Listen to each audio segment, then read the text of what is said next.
నమస్తే folks, welcome to my channel. Folks, ప్రతిదీ పరిగెత్తి చేయాల్సిన అవసరం లేదు. జీవితంలో పరిగెత్తడం ఆపేసి నిదానాన్ని అలవాటు చేసుకోవాలి. ఎందుకంటే పరిగెత్తే కుందేలు బ్రతికేది 10 సంవత్సరాలు, కానీ నిదానంగా సాగే తాబేలు ఆయుష్ మాత్రం 100 ఏళ్ళు. అసలు నేను ఈ మాట చెప్పడానికి గల కారణం, ఒకప్పటి స్టార్ కమీడియన్ వడివేలు. టాలీవుడ్కి కామెడీ బ్రహ్మానందం గారు ఎలాగో కోలీవుడ్కి వడివేలు అలాగే. స్టార్ కమీడియన్గా ఎన్నో సినిమాల్లో నటించి మెప్పించిన వడివేలు ఈ మధ్యనే మామన్నన్ అనే సినిమాలో సీరియస్ పాత్రలో నటించి ఆశ్చర్యపరిచాడు. ఇక అందులో దళిత ఎమ్మెల్యేగా వడివేలు నటనకి తమిళ వారే కాదు, తెలుగువారు కూడా ఫిదా అయ్యారు. ఆ తర్వాత చంద్రముఖి 2లో నటించిన కామెడీని పండించే దాంట్లో కాస్త విఫలమయ్యాడనే చెప్పొచ్చు. ఇక ఇదిలా ఉంటే తాజాగా వడివేలుపై శృంగారతార షకీలా సంచలన వ్యాఖ్యలు చేయడంతో కోలీవుడ్లో ఈ వార్త హాట్ టాపిక్ గా మారింది. ప్రస్తుతం షకీలా తమిళ్లో కుక్ విత్ కోమలి అనే షోని నిర్వహించి దాని ద్వారా ఆమె మంచి పేరుని తెచ్చుకుంది. ఇక ఈ పాపులారిటీతోనే కొంతమంది సెలబ్రిటీస్ ఇంటర్వ్యూస్ ని కూడా తీసుకుంటుంది. ఇక అందులో తనలాగే సపోర్టింగ్ క్యారెక్టర్స్ చేసే నటీనటులు ఉండడం విశేషం. ఇక తాజాగా ఆ ఇంటర్వ్యూకి కోలీవుడ్ నటి ప్రేమప్రియ వచ్చింది. ఈమె కొన్ని మూవీస్ లో వడివేలుకి జోడీగా యాక్ట్ చేసింది. ఇక ఆమె ఆ ఇంటర్వ్యూలో వడివేలు గురించి కీలక వ్యాఖ్యలు చేసింది. అతనికి నేనంటేనే ఇష్టం లేదు, తన వల్ల నేను ఎన్నో అవకాశాలకి దూరం అయ్యాను. ఎందుకంటే అతను పిలిచినప్పుడల్లా తన ఈసీఆర్ బంగ్లాకి వెళ్ళకపోవడంతో నాకు అవకాశాలు రాకుండా చేశాడు. ఇక ఒక సినిమాలో అతనికి తెలియకుండా ఆ డైరెక్టర్ నాకు అవకాశం ఇస్తే ఆముంటే నేను ఆ మూవీని చేయనని వడివేలు చెప్పడంతో వారికి వేరే దారి లేక తనని తీసేశారని, అలా చాలా మూవీస్ లో అవకాశాలను కోల్పోయానని ప్రేమప్రియ చెప్పుకొచ్చింది. ఇక ఈ మాటలు విన్నాక షకీలా మాట్లాడుతూ వడివేలు సెట్ లో ఎలా ఉంటాడనేది, ఏం మాట్లాడతాడనేది అన్నీ తనకి తెలిసే చేస్తాడు. అతనికి కంఫర్ట్ గా ఉండే ఆర్టిస్టులకు మాత్రమే ఛాన్స్ ఇస్తాడు. ఒకవేళ అతన్ని ఎదిరిస్తే వారి కెరియర్ నే నాశనం చేస్తాడని షకీలా చెప్పుకొచ్చింది. దీంతో ఇప్పుడు కోలీవుడ్ లో ఈ విషయం హాట్ టాపిక్ గా ఉందని చెప్పొచ్చు. నిజంగానే వడివేలు తనతో యాక్ట్ చేసే ఆర్టిస్టులని కమిట్మెంట్ అడుగుతాడా? వడివేలు వల్లే కోవై సరళ సినిమా కెరియర్ నాశనమైందా? జయలలిత వడివేలు సినిమా కెరియర్ ని ఎందుకు నాశనం చేసింది? విజయకాంత్ వడివేలుని చంపాలనుకున్నాడా? యాక్టర్ శ్యామ్ ని వడివేలు అందరి ముందు ఎందుకు కొట్టాడు? నటి అంబికాకి వడివేలుకున్న సంబంధం ఏంటి అనే నమ్మలేని నిజాన్ని ఈ వీడియోలో చెప్పడానికి నేను ప్రయత్నిస్తాను. మీరు మాత్రం ఈ వీడియోని పూర్తిగా చూడండి. ఫోక్స్, మనసు కన్నా పెద్ద సమాధి మరొకటి లేదు. చెప్పలేని భావాలు, చెప్పుకోలేని దుఃఖాలు, కన్నీళ్ళని కూడా పైకి రానివ్వని వేదనలు, ఇలా ఎన్నెన్నో మధుర జ్ఞాపకాలు, అలా ఎందరో పాతిపెట్టే సమాధే మనసు. కుమార వడివేలు నటరాజన్ అలియాస్ వడివేలు. ఇతను 1960 సెప్టెంబర్ 12న తమిళనాడులోని మదురైలో ఒక నిరుపేద కుటుంబంలో జన్మించాడు. తండ్రి నటరాజన్, తల్లి వైదేశ్వరి. ఇతనికి 7 అన్నాదమ్ములు కూడా ఉన్నారు. ఇక ఇలా పెద్ద ఫ్యామిలీ అయి ఉండడంతో రెక్కాడితే గాని డొక్కాడని పరిస్థితి ఉండేది. అలా తండ్రి ఒక ఫ్యాక్టరీలో గ్లాస్ కటింగ్ పని చేసేవాడు, తల్లి కూలి పనికి వెళ్లేది. ఇక వడివేలు తన స్కూలింగ్ ని మదురైలోని ప్రాథమిక పాఠశాలలో చదివాడు. అలా తను చదువుకునే రోజుల్లోనే తన కామెడీ సెన్స్ తో స్కూల్ ఫంక్షన్స్ లో అందరినీ నవ్విస్తుండేవాడు. దీంతో తన టీచర్స్ ఫ్రెండ్స్ తన టాలెంట్ ని అప్రిషియేట్ చేస్తుండేవారు. ఇక ఇదిలా ఉంటే తను 7th స్టాండర్డ్ లో ఫెయిల్ అవ్వడంతో వడివేలు తన చదువులకి ఫుల్ స్టాప్ పెట్టేసి తన తండ్రితోనే గ్లాస్ కటింగ్ పనికి వెళ్తుండేవాడు. అలా అక్కడ కూడా అందరినీ తన జోక్స్ తో నవ్విస్తుండేవాడు. ఇక ఇదిలా ఉంటే ఆ ఫ్యాక్టరీలో ఒక వ్యక్తి నాటకాల్లో పనిచేసేవాడు. దీంతో అతను వడివేలు కామెడీ సెన్స్ ని చూసి నాటకాల్లో చేరమని చెప్పగా అప్పటికే యాక్టింగ్ మీద ఇంట్రెస్ట్ ఉన్న వడివేలు ఇమీడియట్ గా ఓకే చెప్పాడు. ఇక అలా వడివేలు నాటకాలు చేస్తూ గ్లాస్ కటింగ్ పని కూడా చేస్తుండేవాడు. అలా రోజు రోజుకి నాటకాల్లో ఫేమ్ రావడంతో ఫ్యాక్టరీ పనిని వదిలేసి పూర్తిగా నాటకాల్లో చేయాలని ఫిక్స్ అయ్యాడు. ఇక అప్పట్లో నాటకాల్లో ఛాన్స్ ఇచ్చేవారే తప్ప అంతలా డబ్బిచ్చేవారు కాదు. దీంతో తన తల్లిదండ్రులు నాటకాలని వదిలేసి బుద్ధిగా గ్లాస్ కటింగ్ పని చేసుకోమని చెప్పగా వడివేలు మాత్రం వారు చెప్పే మాటల్ని వినేవాడు కాదు. ఇక ఇదే విషయంపై అన్నదమ్ముల మధ్య గొడవలు రావడంతో తన తల్లి వడివేలుకి పెళ్లి చేస్తేనైనా బాధ్యతలు వస్తాయని తమ బంధువుల అమ్మాయి అయిన సరోజిని గారితో 1983లో వడివేలు 23 ఏళ్లకే పెళ్లి జరిపించడం జరిగింది. ఇక పెళ్లి తర్వాత కూడా వడివేలు నాటకాలు చేస్తుండడంతో వడివేలుని అతని అన్నలు సపరేట్ చేయడం మొదలెట్టారు.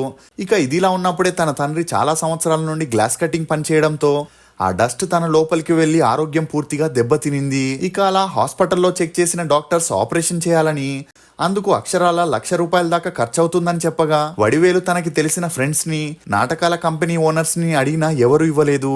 దీంతో తన తండ్రికి సీరియస్ అయి 1987లో మరణించడం జరిగింది.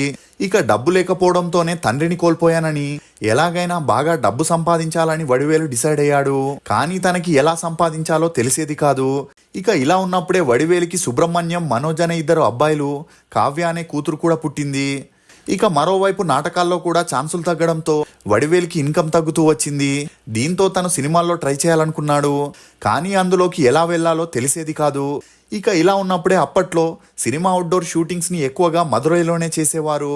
అలా డైరెక్టర్ టి రాజేంద్రన్ ఎన్ తంగై కళ్యాణం అనే మూవీ షూటింగ్ని మదురైలో చేయడం మొదలెట్టారు. అలా ఈ విషయాన్ని తన ఫ్రెండ్స్ ద్వారా తెలుసుకున్న వడివేలు ఆ షూటింగ్ స్పాట్కి వెళ్ళి డైరెక్టర్ని ఛాన్స్ కోసం అడగగా అందుకు అతను టచ్లో ఉండమని, ఏదైనా పాత్ర ఉంటే చెప్తానని చెప్పడంతో అప్పటి నుండి వడివేలు డే అండ్ నైట్ అదే షూటింగ్లో ఉంటూ డైరెక్టర్ చెప్పే చిన్న చితక పనులు చేస్తుండేవాడు. ఇక ఆ మూవీలో వడివేలు కోసం ఏ క్యారెక్టర్ లేకపోయినా తన డెడికేషన్ చూసిన డైరెక్టర్ వడివేలు కోసం ఆ మూవీలో ఒక చిన్న పాత్రని రాయడం జరిగింది. అలా ఈ మూవీ 1988లో రిలీజ్ అయ్యి ఓకే టాక్ తెచ్చుకుంది. దీంతో వడివేలు మద్రాస్కి వెళ్ళి టి రాజేంద్రన్ని కలిస్తే మరికొన్ని సినిమాల్లో ఛాన్స్ ఇస్తాడని తన భార్యకి చెప్పడంతో అప్పటికే వడివేలుకి ఇన్కమ్ లేకపోవడంతో తన భార్య అంగన్వాడీ స్కూల్లో ఆయాగా పనిచేస్తూ ఫ్యామిలీని నెట్టుకొస్తుండేది.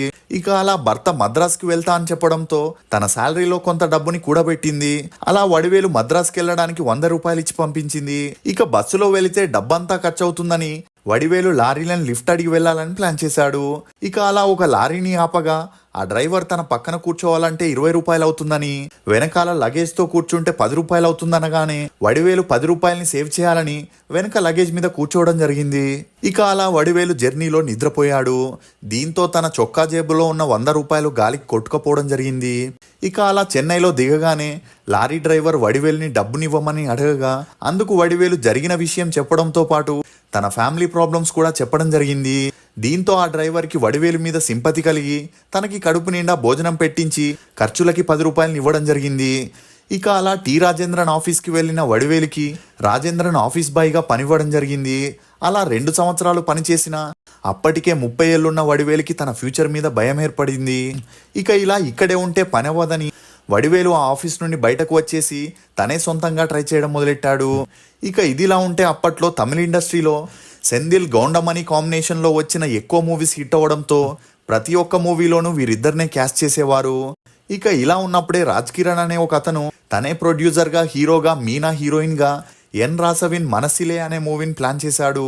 ఇక ఈ విషయాన్ని తెలుసుకున్న వడివేలు రాజ్ కిరణ్ ఆఫీస్కి వెళ్ళి ఛాన్స్ కోసం అడగగా నీ టాలెంట్ ఏంటో తెలియకుండా నీకు ఎలా ఛాన్స్ ఇచ్చేది అని రాజ్ కిరణ్ చెప్పడంతో వడివేలు నాటకాల్లో చేసిన కామెడీ స్కిట్స్ ని చేయడంతో అవి రాజ్ కిరణ్ కి నచ్చి వడివేల్ని గౌండమణికి రెఫర్ చేయడం జరిగింది. దీంతో గౌండమణి వడివేల్ని కార్లో స్టెప్నీ లాగా యూజ్ చేసుకునేవాడు.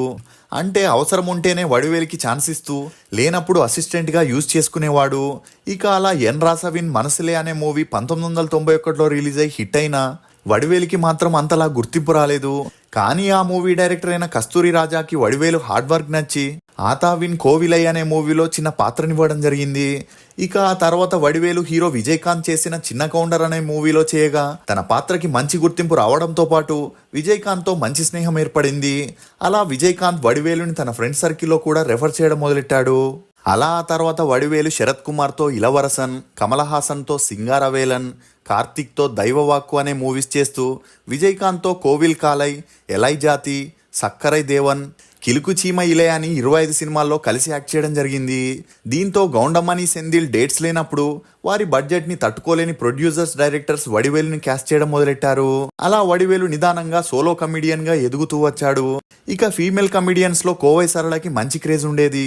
ఇక ఇదిలా ఉంటే ఎప్పుడైతే కోవై సరళని గౌండమణి ప్రేమించి పెళ్లి చేసుకుంటానని మోసం చేశాడో అప్పటి నుండి అతని మీద కోవై సరళ పగ తీర్చుకోవాలనుకుంది. ఎందుకంటే గౌండమణి ఈమెను ప్రేమ పేరుతో వాడుకొని ఒకవైపు ఈమెతో ఉంటూనే మరోవైపు ఇతర ఫీమేల్ ఆర్టిస్టులకి ఛాన్స్ ఇచ్చే సాకుతో వారిని ఫిజికల్గా యూజ్ చేసుకుంటున్నాడని తెలుసుకున్న కోవై సరళ గౌండమణిని నిలదీయడంతో కోవై సరళని తన గ్రూప్ నుండి బయటకు పంపించడం జరిగింది. దీంతో హార్ట్ బ్రేక్ అయిన కోవై సరళ ఎలాగైనా తన మీద పగ తీర్చుకోవాలని అప్పటికే కొన్ని మూవీస్లో సోలో కమేడియన్గా చేసి మంచి గుర్తింపు తెచ్చుకున్న వడివేలుతో స్నేహం పెంచుకుంది. దీంతో వీరిద్దరూ కలిసి మొదటిగా వరవు ఎట్టానా సెలవు పత్తానా అనే మూవీ చేయగా ఈ మూవీ 1994లో రిలీజ్ అయి హిట్ అవ్వడంతో వీరి జోడికి మంచి పేరు వచ్చింది. దీంతో వీరిద్దరికి మంచి స్నేహం పెరిగి ఆ స్నేహం కాస్త సన్నిహిత్యంగా మారి వడివేలు, కోవై సరళ చెన్నైలో కలిసి ఉండేవారు. అలా వీరిద్దరూ కలిసి పవిత్ర, ఎన్ పొండాటి, నల్లావా, వసంత వాసల్, పొంగలో పొంగల్ అని 40 సినిమాల్లో నటించడం విశేషం. ఇక కొత్త నీరు వస్తే పాత నీరు పోతుంది అన్నట్టు వడివేలు, కోవై సరళ జంటకి క్రేజ్ పెరగడంతో గౌండమణి, సెందిల్ కామెడీ జనాలకి బోర్ కొట్టడం జరిగింది. ఇక అప్పటి వరకు హైయెస్ట్ రెమ్యూనరేషన్ తీసుకున్న గౌండమణి తన రెమ్యూనరేషన్ ని తగ్గించినా ఎవరు తనని క్యాస్ట్ చేసేవారు కాదు. దీంతో వడివేలు కోవై సరళ 4 సంవత్సరాల్లోనే టాప్ కమీడియన్స్ గా ఎదిగారు. ఇక కోవై సరళ వడివేలు ఆన్ స్క్రీన్ లో మాత్రమే కాకుండా ఆఫ్ స్క్రీన్ లో కూడా భార్యాభర్తల్లాగే ఉంటూ కలిసి సహజీవనం సాగించడంతో అప్పట్లో మీడియా కోడై కూసింది. ఇక ఈ వార్తలు వడివేలు భార్యకి తెలియడంతో తన పిల్లల్ని తీసుకుని మదురై నుండి చెన్నైకి వచ్చేసింది. అలా అప్పటి వరకు కోవై సరళతోనే ఉన్న వడివేలు తన భార్య పిల్లల రాకతో ఒక హౌస్ ని రెంట్కి తీసుకోవడం జరిగింది. ఇక ఎప్పుడైతే ఫ్యామిలీ ఇంటికి వచ్చిందో అప్పటి నుండి కోవై సరళకి వడివేలికి మధ్య కాస్త దూరం పెరిగింది. అయినా కూడా వీరిద్దరూ తరచూ సినిమాలు చేయడంతో కలుస్తుండేవారు. ఇక అప్పటికే కోవై సరళకి 35 ఏళ్ళు అవ్వడంతో వడివేల్ని సీక్రెట్ గా పెళ్లి చేసుకోవాలనుకుంది. అందుకుగాను తన భార్యకు విడాకులు ఇవ్వమని ప్రెజర్ ఇవ్వగా అందుకు వడివేలు కోవై సరళతో తనకి కష్టాల్లో సుఖాల్లో తోడుగా ఉన్న భార్య బిడ్డల్ని వదులుకోలేనని చెప్పడంతో ఇదే విషయంపై వీరిద్దరికి తరచూ గొడవలు జరిగేవి. దీంతో విసుగు చెందిన వడివేలు అప్పటికే తనకి స్టార్డమ్ ఉండడంతో కోవై సరళ హెల్ప్ అవసరం లేదనుకున్నాడు. దీంతో 2002 తర్వాత కోవై సరళతో మూవీస్ చేయడం ఆపేశాడు. ఒకవేళ తను చేసే మూవీ టీమ్ కి కోవై సరళని క్యాస్ట్ చేసే ఉద్దేశం ఉన్నా ఒకవేళ తను ఉంటే యాక్ట్ చేయనని ఆమెను ఆ మూవీ నుండి తీసేయమని చెప్పడంతో ఈమెకి నిదానంగా ఛాన్సులు తగ్గుతూ వచ్చాయి.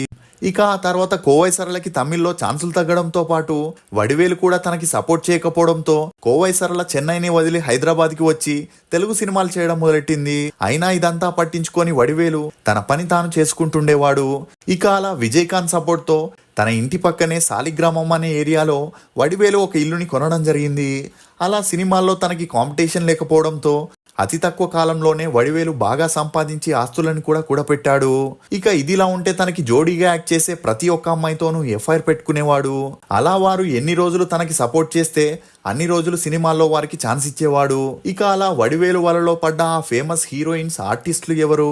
టాప్ లో ఉన్న వడివేలు కెరియర్ ని జయలలిత ఎందుకు నాశనం చేసింది? లైఫ్ ఇచ్చిన విజయకాంతే వడివేలుని ఎందుకు చంపడానికి ప్రయత్నించాడు అనే నమ్మలేని నిజాల్ని రేపటి వీడియోలో తప్పకుండా చూడండి. ఫోక్స్, తెలియక చేజారిన దాన్ని తిరిగి పొందాలనుకోవడం అమాయకత్వం. చేతిలో ఉన్న దానిని తెలిసి చేజార్చుకొని తిరిగి మరలా పొందాలనుకోవడం మూర్ఖత్వం. ఇది ఫోక్స్ వడివేలు గురించి కొన్ని నమ్మలేని నిజాలు. ఈ వీడియో మీద మీ అభిప్రాయాన్ని కమెంట్ సెక్షన్ లో తప్పకుండా తెలియజేయండి. For more interesting videos please subscribe to CR voice. Thank you.